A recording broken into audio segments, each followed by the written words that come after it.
It's reset time for Keir Starmer's foreign policy. But is it too little too late? Welcome to Bridge the Channel.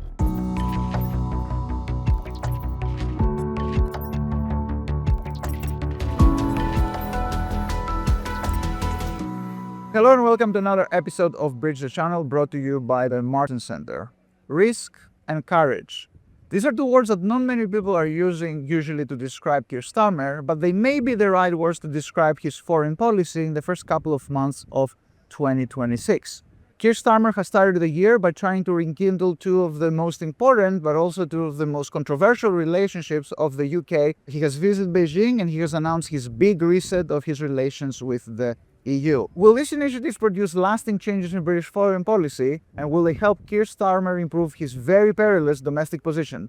Let's go see in our episode. The first major initiative of Keir Starmer in the world stage in 2026 was his visit to Beijing, the first visit by any British Prime Minister to China in 8 years, which alone shows you how important it has been. Starmer has understood that in order to improve the British economy, which is completely stuck and does not seem to be improving in any way, he actually has to kickstart relations with China again. And this despite a lot of pressures and a lot of concerns by the so-called China security hawks here in London, and of course the ever-present pressures by the Trump administration in Washington, D.C.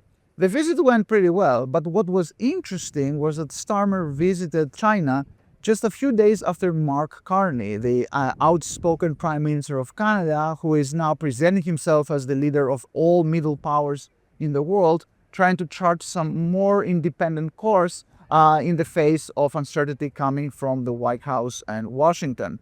Keir Starmer would never dream of being so outspoken or antagonizing Donald Trump as Mark Carney, but it says a lot about American foreign policy nowadays that two of the longest standing, deepest and most trusted partners of the United States, Canada and the UK, decided to rekindle their relationship with China at around the same time. Perhaps the UK is a middle power after all.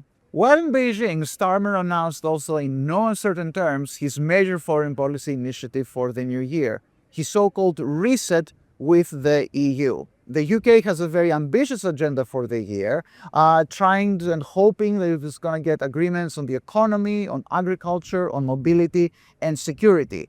Rachel Reeves, his chancellor, said the same thing while in Davos. Now, of course, the problem with all British leaders is that they always hope that they can get benefits from the EU without committing all that much from their side. We have always said in the series that Keir Starmer has a very instrumental view of the EU. The fact that he's now decided to have a reset speaks much more to the very dangerous domestic political situation he finds himself in and the realization that nothing else has worked to get the British economy going, not any deep pro-European commitment.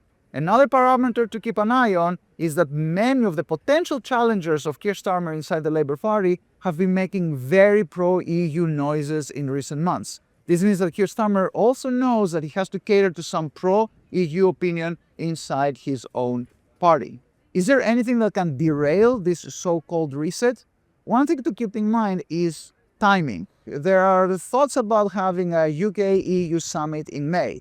The problem is that in April we have local elections here in the UK, local elections that are widely seen as a major test for Keir Starmer and perhaps the catalyst for a leadership crisis inside the Labour Party. The irony here is that if closer UK-EU ties start producing positive economic results, Keir Starmer may not be around to enjoy them.